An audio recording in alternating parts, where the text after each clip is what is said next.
Welcome to the Black Design Collective. My name is Lola Wusu, and we are here with Michael Ferrera, who is actually somebody I've seen around the LA streets a long time ago. It's LA streets, I say it like it's been like a thing, but you know, the fashion world is kind of small.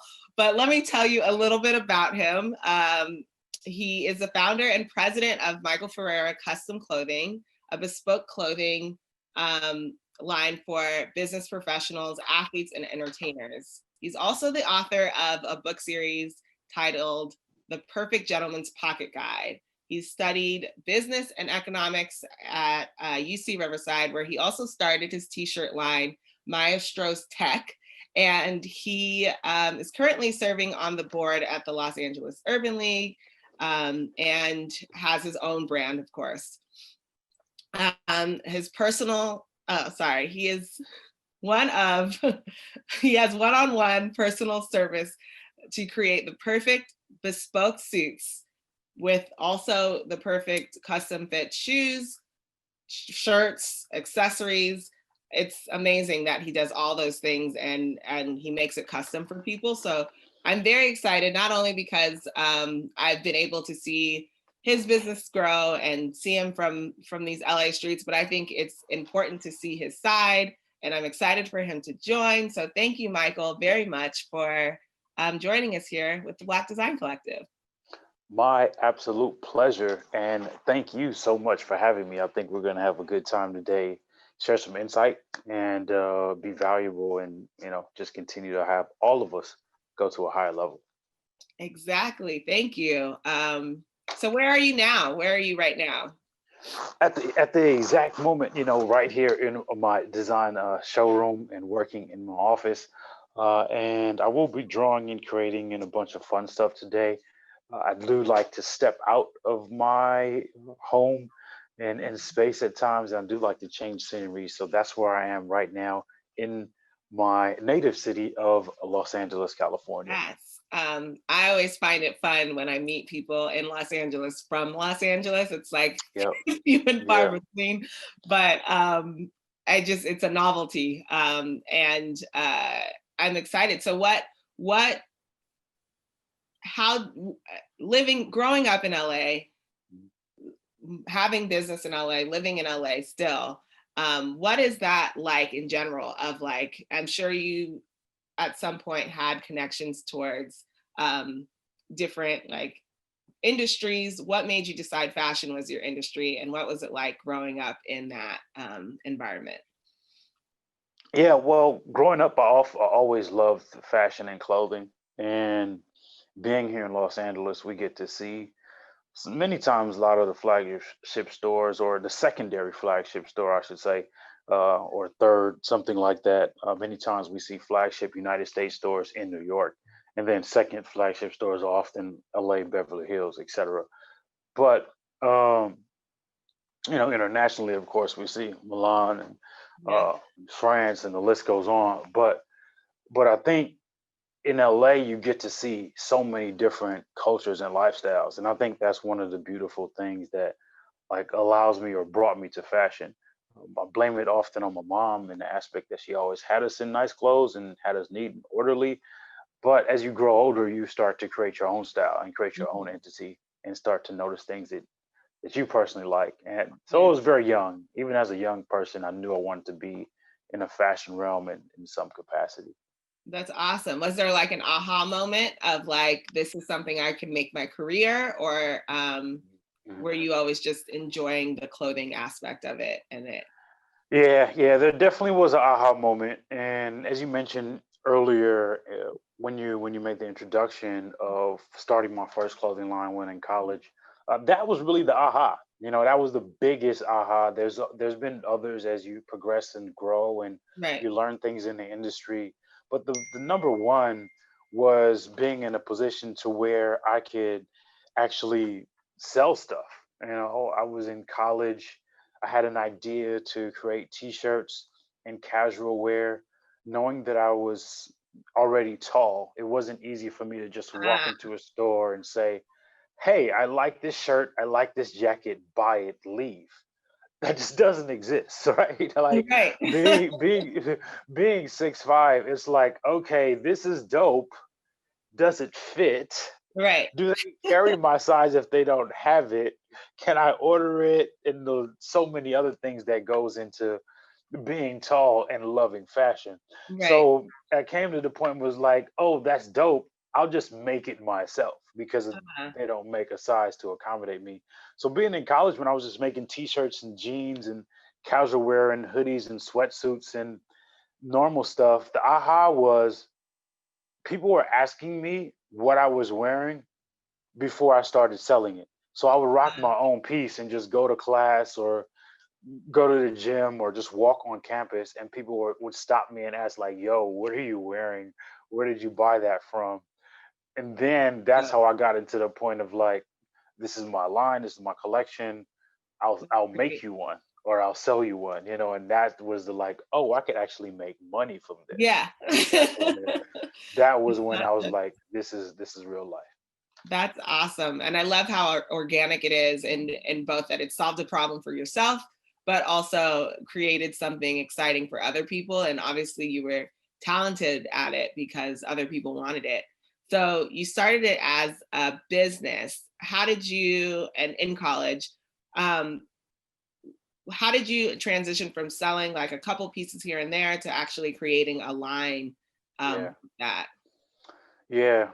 Yeah. So my background kind of back up a little bit. Mhm. This is my clothing collection now, Michael Ferrera, is technically my sixth business or entity that I run and own.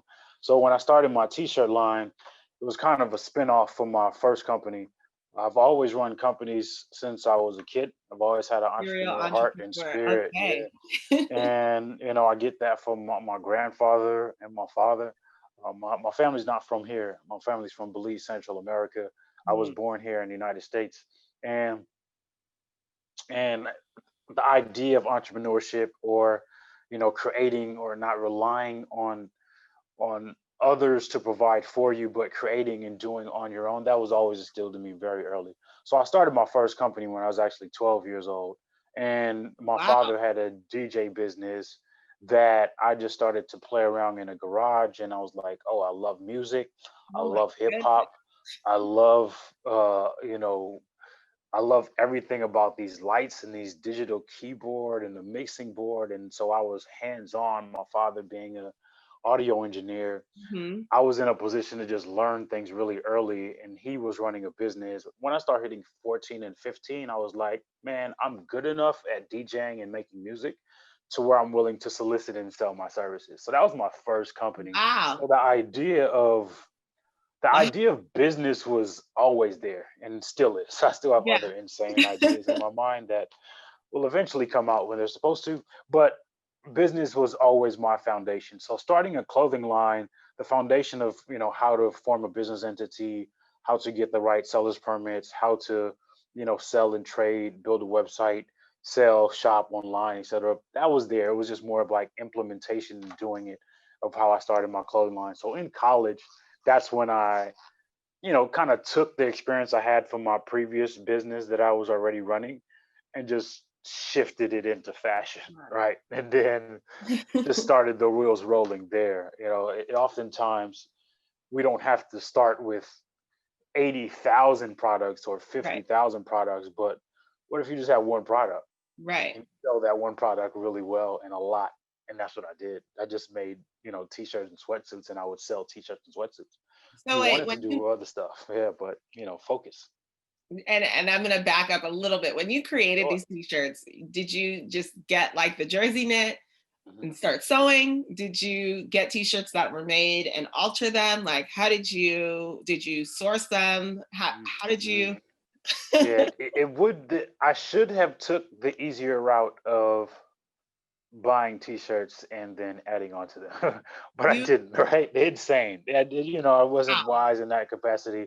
We actually made the T-shirt. Right? We bought fabric and we constructed the T-shirt. The same thing. We bought fabric and we constructed the sweatsuits and the jackets and the joggers, and everything that we were doing So there. did you like buy a machine and everything? And did you always know how to sew? I'm trying to get. I'm realizing how amazing it is to have Yeah, so somebody. so now this is where, blame it on mom. Okay. Mom always sewed growing up. She did sew a lot of our clothes growing up as a child. So we had sewing machines. I Okay. do know how to sew. I did sew at that time. I'm, you know, I guess, what is this, like, secret toad? I don't like sewing. Yeah. I do, right? I know how to. That's not my entity. I love designing. I love creating. Right. I love drawing. That's where I get my enjoyment out of just illustrating and then saying, "Hey, this is dope. Can you do it?" Right. Yeah. So the foundational stuff, it's great to know how to do because it helps you as a designer. Mm-hmm. But mom was the one that actually sewed the t-shirts, sewed the Uh, sweatsuits, and then we sold them that way. After we started selling, there comes a point where you can't keep up with demand, and that's right. where I hit. I couldn't keep up with making enough t-shirts, and that's where you had to decide, do you, source them, or just buy jerseys and, alter them in print. I didn't do much alteration of Mm-hmm. of existing t-shirts, but I did get to the point where we were just printing on search for the sake of, mass production and Right. fulfilling the need. So we did the tougher way first, and then realized, hey, there's easier There was an ways to do easier this. way. That's Right. that's impressive. That is impressive. I'll never forget my first time making a shirt in my first sewing class and Yeah. being like, I love the fact that I now know how to make a t-shirt, but I never want to make another one Yeah, again. you just learn, right? And there are people that love sewing, and that's great. Right. So, as entrepreneurs and as designers, for even those that are aspiring designers or just Yes. aspiring creators, it's finding fit. You find the piece that you love doing and do that great, and Right. find someone else that loves to do the piece that you don't like doing, and let them do that great. And Exactly. that's where you can, build and grow. That's beautiful, and exactly that's how you create business. So you started this line in college, you leave college, you started another business. What was your transition from t-shirts to suits? Yeah, yeah. The transition was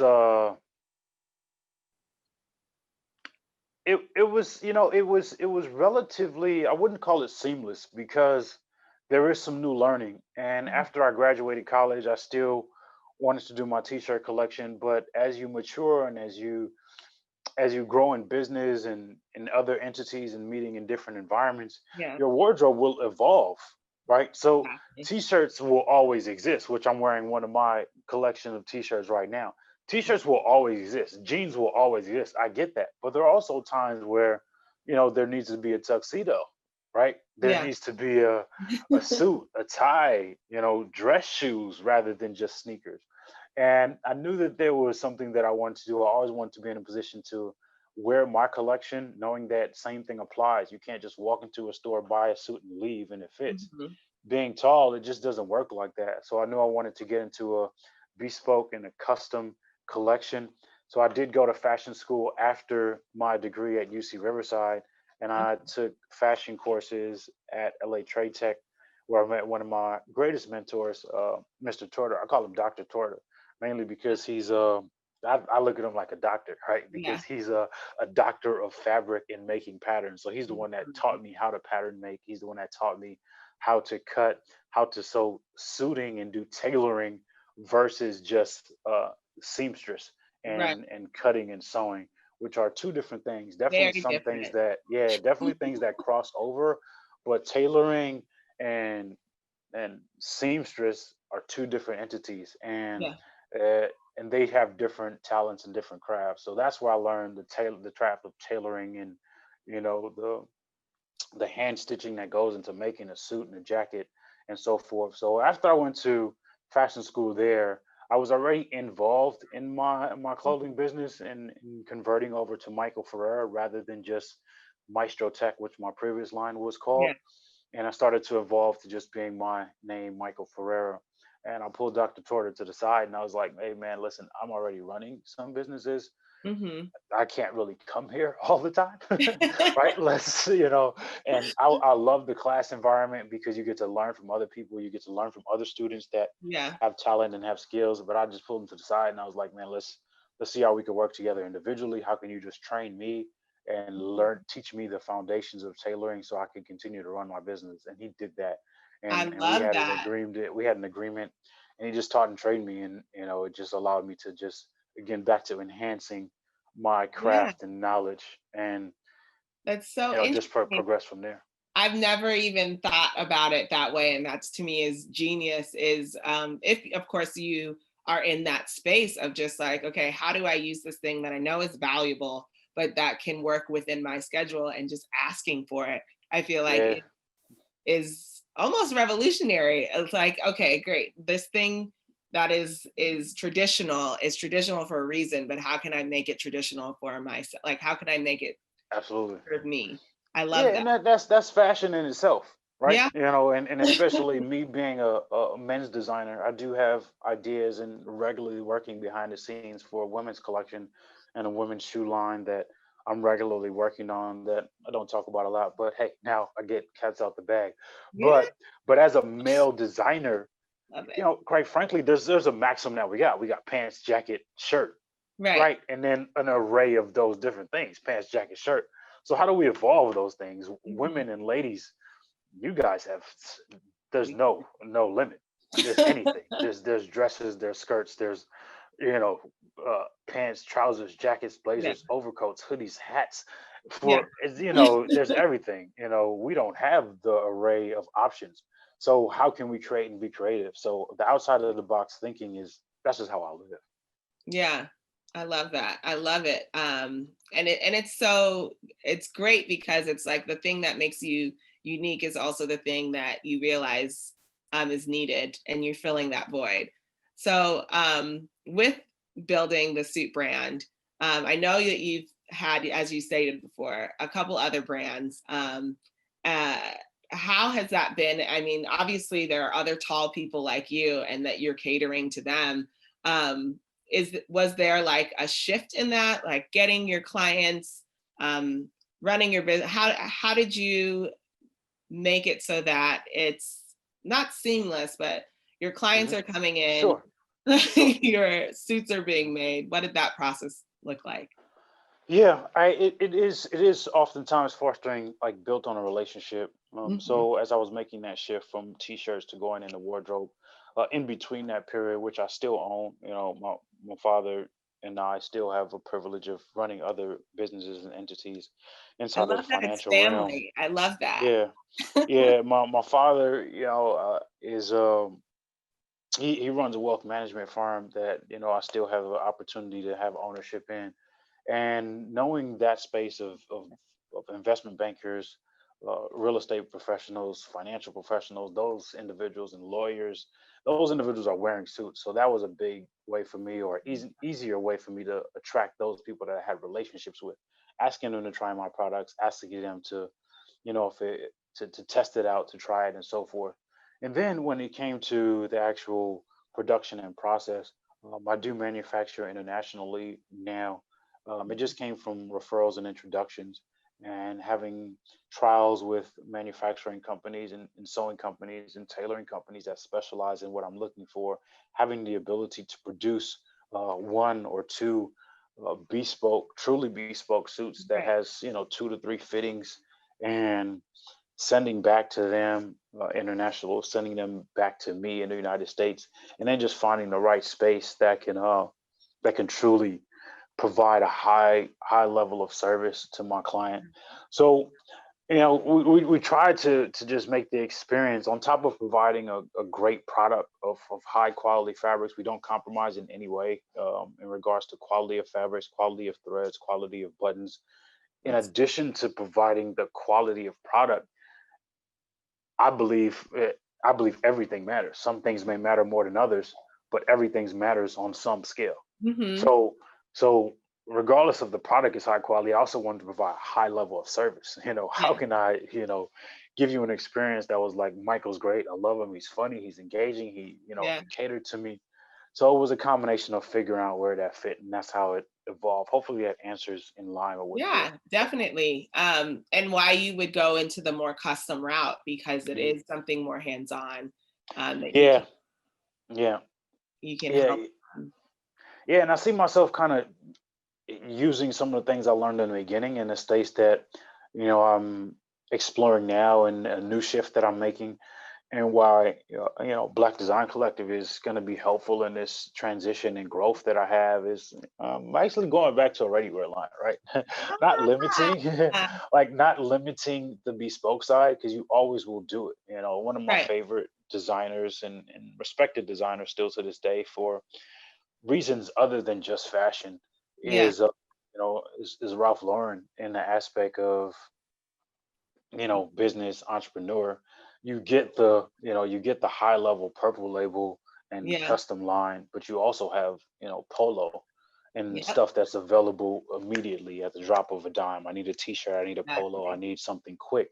So I have been making this shift and transition to doing a Michael Ferrera ready to wear collection of suits, shirts, ties, shoes, and all the above, still keeping my brand integrity, but also being able to still offer the bespoke side along with a ready to wear collection. Love it, and make it more accessible to people. And I agree. What Ralph Lauren has done in terms of business and diversifying, but Yep. keeping the brand aesthetic is definitely something we can all of course continue to learn from. But yes, having two sides to your business or multiple sides to your business.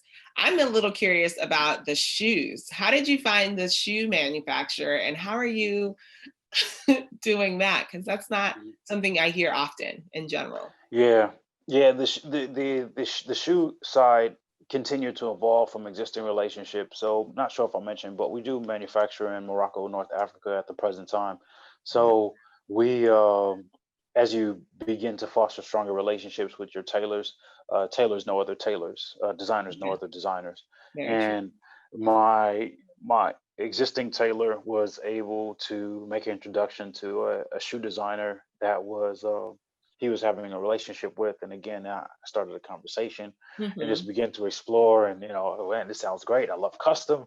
Yeah, Let's just start with, I could design my own shoe, and then let's see if you can create it with the leathers and so forth to keep the integrity that I desire. And that's how that evolved. It was just an introduction from my existing tailor. And then after I found a space where I knew I could draw and design and stay within the aesthetic of shoes, yeah, I was now in a position to where I was confident, to offer it to my clients as an add benefit. And the idea as a designer is, you always respect other good designers yes, and other designers that can complement what you do. But, I want everyone to come here, right? I want you to wear the Michael Ferrera jacket and the blazer and the socks and the shoes and the belt and the yeah. everything. So that it's not necessarily the Michael Ferrera brand that you're wearing, but you're actually wearing your brand, right? Because Uh, I made it for you. Like, this is your shoe. It doesn't say yeah. store bought. It says your name, right? When I design custom shoes, my name is on the minor side, but my client's name is on the shoe, right? So That's, they feel that's like a this great is my touch. shoe. This Yeah. shoe was made for the awkward curves and the crevices of my foot. So Awesome. that's really when we started to introduce the custom shoe side, which came from a referral and the introduction. Amazing. And I can imagine tall people, tall, big feet. But I Yeah, remember yeah, I still do have issues shopping with my brothers who are also like 6'4", 6'5", and yeah. friends, and it's not easy. It is Not at not all. easy to find a nice shoe for a Yeah, tall and person. it's not fun, from the aspect, and other individuals have this, ladies and men have this issue, Yeah, great shoe, perfect whatever, don't have my size, doesn't have the fit, exactly. because we all are unique, which is why I love the bespoke side. It's I smile every time I talk about it, just because it's yours, right? It's Yeah. made for you. That's the beauty about it. That's great. So, with that, I know you work with manufacturers and tailors, but do do you have a team in house, and what does that look like? Mhm. Not many here. So I have teams that are with me and partners that I use to service and provide the needs that we require. So, for example, even though we manufacture internationally, Hmm. I do have two tailors that are here in the United States, in Los Angeles, that have been working with me for going on, wow, now 12 years now. Amazing. Oh, that's great. And How did and you find them? again, just trial and working. You know, being in Los Angeles versus being in other parts of the nation, we have we have fabric stores, we have Yeah, fabric districts, we have tailoring and sewing areas that you can just literally walk down 4 or 5 different streets downtown Los Angeles, and then start having some conversations. And that's what I did. It was just great. that. You have a store. Walk into the store, try some existing products out. Can you alter these? Can you do these? And Hmm. then you see vibe, you see energy, you see production and quality of work, you see timeline of work. And this was a process that really took you know 4 or 5 years of just narrowing down, because Yeah, it's not just the first relationship that you begin that you will stick with forever. I think with the use of technology and time, we always have to evolve our businesses, and yeah, that's what I had to do. Just 2 to 3 years of just meeting people and networking and finding the right person that fits. that's great. So then, two questions with this. Sure. Since COVID, um, obviously everyone's businesses have shifted. I'm curious to know how not only because the suits are not necessarily, from what I can think of, Mhm. a need right now. But also on top of that, Yeah. shipping from overseas must be a little more difficult. So how are Yeah. you pivoting with this? And I know you have the ready to wear line, but what about that is your pivot? That's a great question, and quite frankly, man, it's a tough question right now. Yeah, And it's a tough question to answer.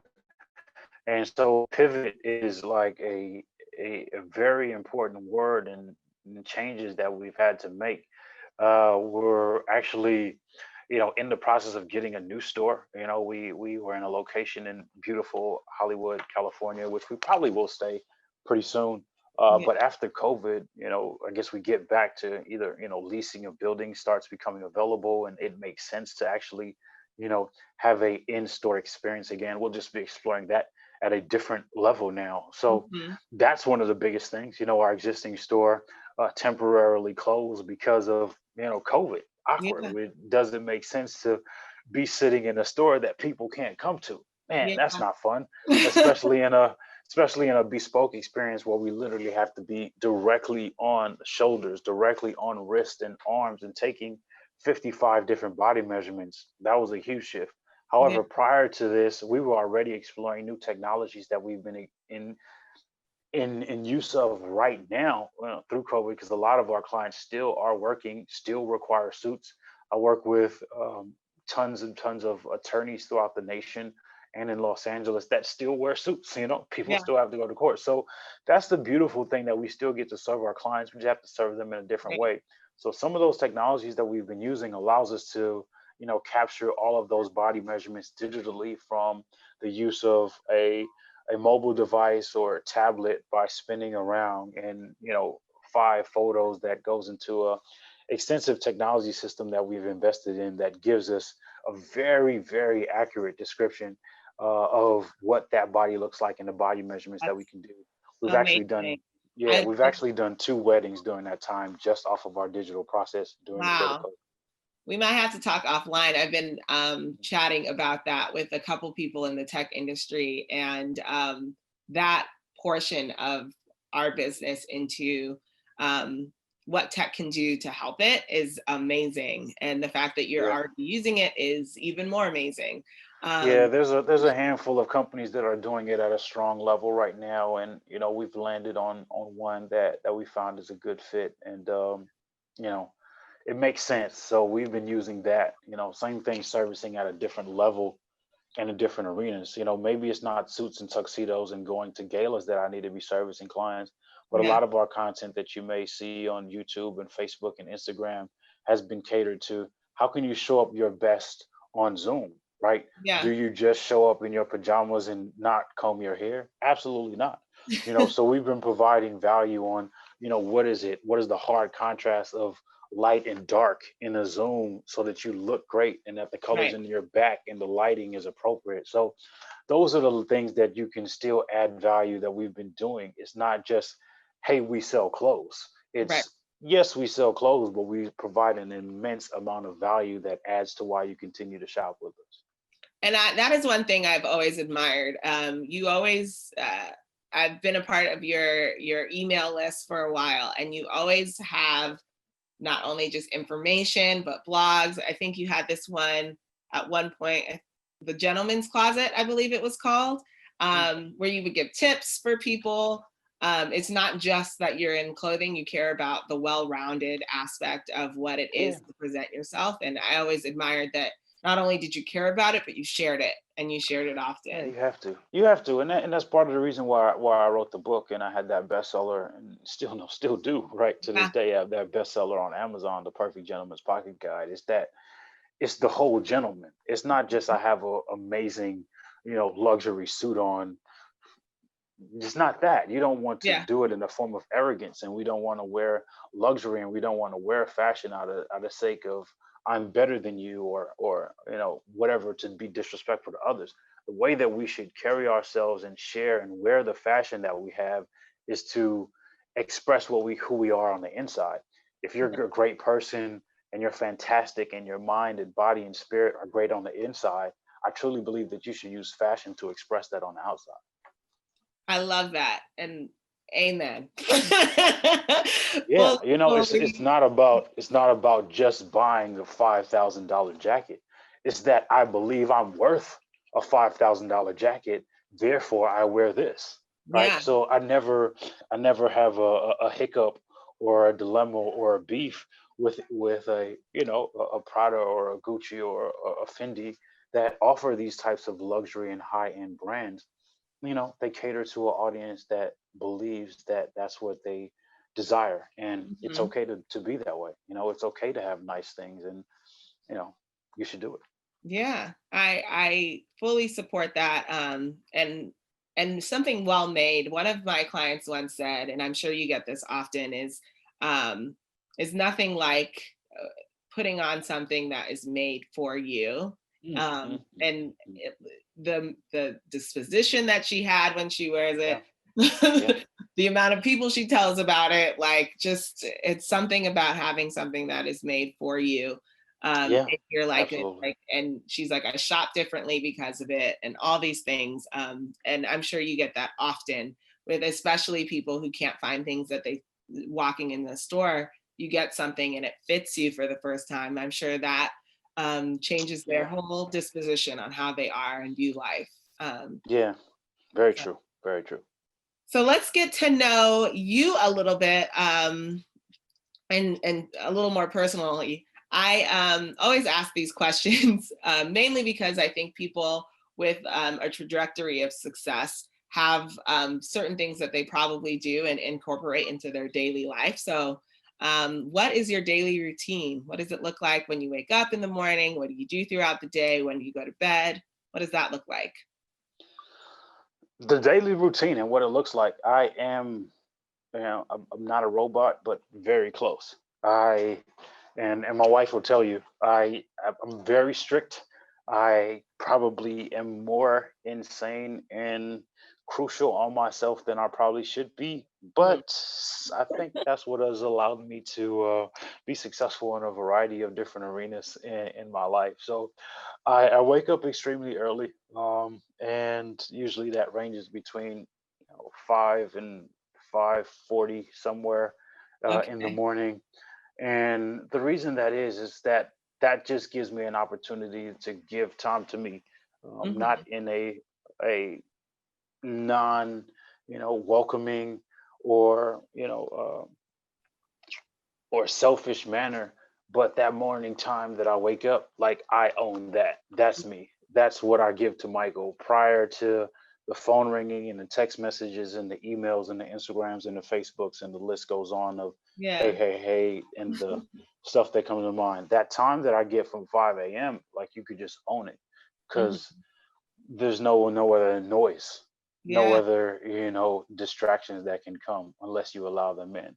So that's what gives me the greatest thing. And then naturally, I try to take time for meditation, prayer, focus, and then transition over to some form of fitness to get my blood and energy flowing.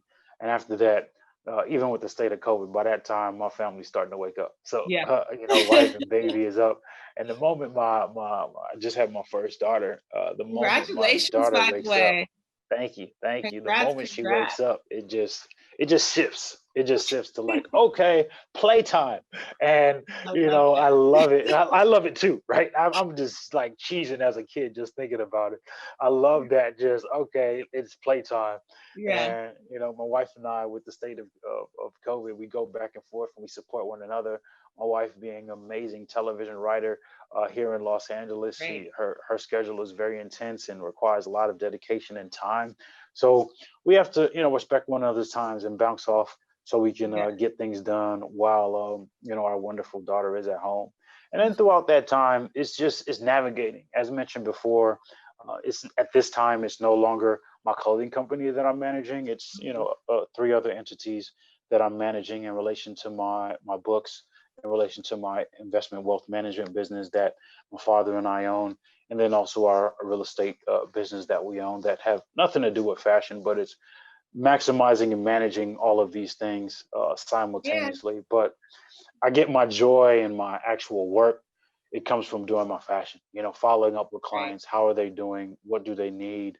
Um, we haven't seen you in a while. How are your suits doing? We offer complimentary alterations forever. The moment you That's buy a suit great. from us, if anything, a button falls off, if we fix it. If you've gained a little weight, lost a little weight, we alter it complimentary. So I do those things. That's How is amazing. everything holding up? And that also allows for new opportunities of business and new opportunities to grow my company. So that's kind of what the day looks like, and then narrows down to the evening where it just gets to be me and my beautiful wife to just hanging out for a couple hours.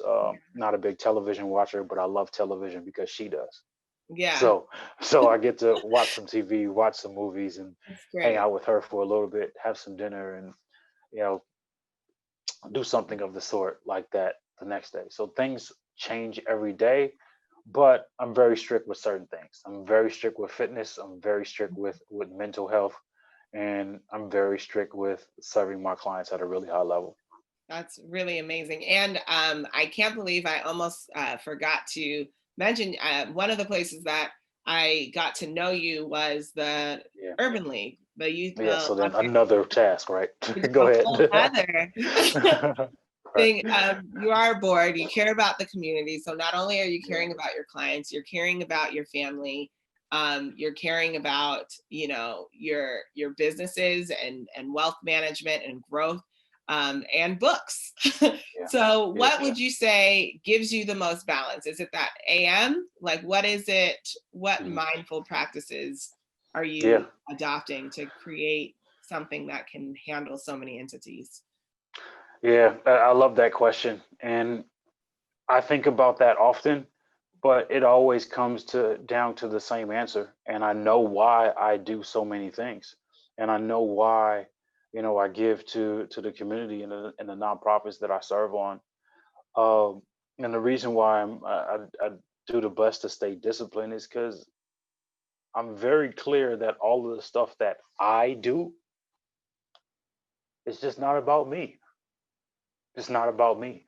Yeah. As weird as that sounds, that's part of the reason why I love to do podcasts and webinars like this, and Mhm. serve on the community boards that I do serve on, and hang out with my daughter first thing in the morning. Is that I have to be the best me for Yeah. everyone else. I Mm. cannot show up or give away myself just to serve others. I have to be the best me so I can serve others. So Good. that's why I do all of these things. It's Yeah. because everything that I do is not about me. It's about how I can, serve my wife, serve my child, serve my growing family. And then Mhm. also, how can I be an example for the community? I feel like we all can give in any capacity that we're in. As a new entrepreneur or a 50-year-old entrepreneur, you can always give something. And additionally, in the fashion space, I was you know, a young Black designer at age 15. I loved Black designers, literally loved. And Yeah. as much as I admire Ralph Lauren, there's there he doesn't look like me, Yeah. right? So therefore, there's some other kid or boy or girl that wants to draw and color all day like I Right. did. Maybe I can be valuable and give to them. So that's why I do all of the stuff that I do, because I it's love not that. about me. It's not about me. It's about who can I propel to be better and succeed above me. Love Sounds, that. sounds And weird, but it's also, so true. it's very true, and I feel that way about everyone and everything. It's never really about you. So with that, you kind of gave a great segue to the next question I wanted to ask you about what Black businesses or what Black creative or artists do you admire and would love to shout out today? I mean, the legends really, the brands. Not to take away from the designers themselves, because I probably I read tech a lot and I read fashion a lot, and you know, you know, Cross Colors, Yeah. Sean John, the Fat Farm. These are like legendary brands. Fubu, these are things that I grew up as a kid when I was, wanting to be a fashion designer. And I looked at them and I was like, wow, that's amazing. Yeah. Right. And I just, it was like the admiration that I have for these brothers and these men, even to this day, and having the privilege to even do shows with Sean John, right? That was like, Right. what? I'm in the same collection and showing with Sean John. Oh my Nice. gosh, Yeah. I'm winning. Like I've won. I've made it.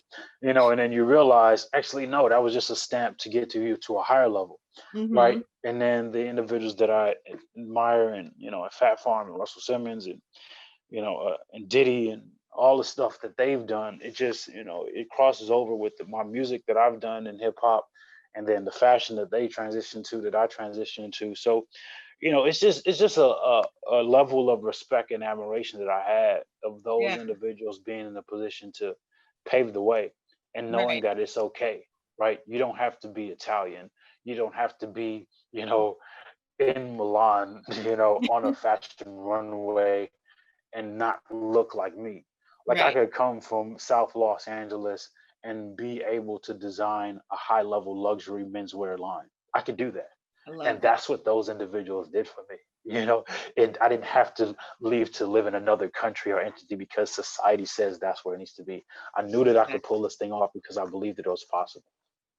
I love that. And I was gonna say it's so interesting. You can see the people that you admire and how your career is somewhat emulating what they've done. And you yourself are becoming that in your own Yeah. space. Um, Yeah, it's definitely noticeable and humbling at the same time. When I'm able to coach and mentor. At this point I've created courses, and that I teach and train other fashion designers, like how to yeah, go from garage to gallery. That's a course that I do, because I started my collection in a garage and hand sewing with my mom, right? So yeah, from garage to gallery, and like how you can build your collection from zero to whatever you desire it to be, where to get sellers permits, licensing, yeah, manufacturing, resale numbers, all of those little pieces that you just don't know. And you can find them by Googling. We just package them and put them into a course and say, here, and I guide you and coach you along the way to get you there. that's So amazing. it's and those are the things that I learned, right? I Yeah, didn't have someone to say, hey Michael, go here. I just had exactly. to figure it out. I love it. So, what books or tech tools, apps, other practices that you use to that might help you improve that part of yourself? Like, is there anything? Is there like a Mhm. any app that makes your day better or helps you improve, or book or anything? I wouldn't say there's any one. I'll share a couple at the end of this kind of segment, but I think the biggest thing is the understanding and use of technology. That's the overall arching, Okay. right?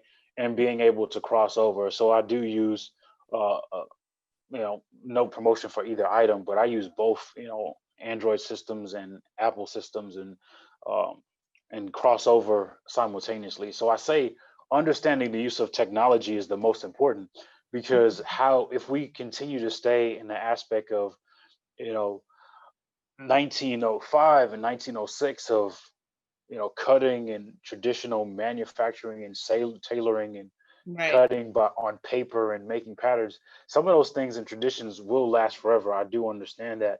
But there's also ways to improve that process of laser cutting and Yeah. laser technology and pattern making. So those things are things that we use now. But I would say the overall use of understanding technology, that's like Yeah. my escape. I love technology. So I'm always able to use that. Additionally, just learning how to cross over, knowing, like, how to quickly adapt to being in Zoom meetings or Google Meet meetings, or adapt to using calendars and so forth really quickly. Some of the personal stuff that I use when it comes to actual drawing and illustrating, I actually Mhm. have converting from just doing all paper to just using all technology. Primarily, I'm using some form of Apple Pencil or, drawing device. And I use this great app called Concepts. It's designed for illustrators. It's designed for architects. It's designed for fashion designers, that we could easily draw at the drop of a dime and feels like naturally drawing on paper. So that's Concepts. one Good one one. app that I use. It was kind of expensive when I bought it. They actually have a free version now, but I bought the expensive version a long time ago. But again, if it's your business, I invest, Good right? I investment. don't. I didn't look at it. Yeah, I don't look at it as okay, this is a $60 app cost. I looked at this as like a $60 investment that might change my life forever, and it Yeah. has. Right. That's So great. that's one. But the overall thing is like being able to adapt quickly. Technology with COVID and Zoom, like that's easy now. But what happens 3 years from now where something Yeah. changes? Like how can you shift quickly?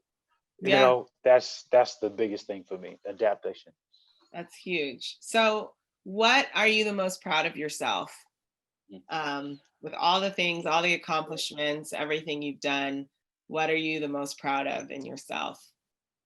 Yeah, yeah, that's a tough question, and I look off a little bit because it's tough to put it on one thing. Is It's there's true. been so many challenges, and all the other designers that I've mentioned earlier. I'm sure they could say the same thing. Yeah. Like, what is one? It's hard to say one. I think You, you what don't have happens to when say just you're, one. yeah. Yeah, and I maybe use examples, like what happens when you're like the new kid on the block and everybody loves your new fashion and cool and trendy and Right. hip, and then you're not that, right? Like how do you still stay relevant? Like Yeah. that's big, like that's, so I've had to adapt to that. It was cool when I was year one and year two. I was the new kid Yeah. taking on these 60-year-old tailors, and I was hip and cool and fresh and fresh and trendy. But now, it's easy to get into the made to measure game now, right? Mm. Right. So how, like, me being one of the, new kid pioneers, that's no longer like cool anymore. But now I'm more of the senior. I've done it for 14 years. I Yeah. win because of seniority, right? Yeah. So that can be a proud point. But, how do you shift from having a beautiful, luxurious store to going back to being hands-on, personal, one-on-one? Yeah. To get, there's so many things, like that's a proud moment to being able that you can withstand those tough times. you Sounds know like you're saying almost that you're most proud of the fact that you can adapt yeah, well. and I think, yeah, now that you say it that way, I guess if there was a proud thing, almost want to like stand up and pound my chest a little bit. But like having the desire and the mentality that you can do it, I Yeah. almost want to curse in that moment, but Yeah. you can do it. Like literally, I believe that everything is possible. I literally Yeah. believe that, That and I is, know it is because I've done it. and that is something to be proud of, just knowing and understanding that. And I Yeah, hope that this inspires more people to know it, or at least find out what the no is yeah, for their lives, that they can do absolutely. it. um, There's no limit, and I live my life like that every single day. love it. And not just fashion, but knowing that I have the mindset and the desire and of an entrepreneur to help people, I will always win. And I Yeah. don't say that in an arrogant or a boastful way, but I just know that that's what it is. That's what happens. It really is. And I love that you put that intention out there and that you're okay with saying it, which is why I asked the question. Is I feel like a lot of people have a hard time like taking a moment and like being proud of who they are and where they've Yeah. become at this moment in life. So thank you for answering it. My last question of the day is the most important question of the day. And if you were a pair of shoes, which shoe would you be and why? Yeah. Rather than use a brand, because the brand I would wear would always be mine, right? I'm Of gonna wear the course. Michael Ferrera shoe. But if I was a type of shoe, I feel like I would be like a military combat boot that's Okay. deliberately designed to just stomp and crush and win, I and love it. and just go over every single obstacle and turn it into an opportunity. So if there was a shoe, it wouldn't be a brand of shoe; it would be a type of shoe, Okay.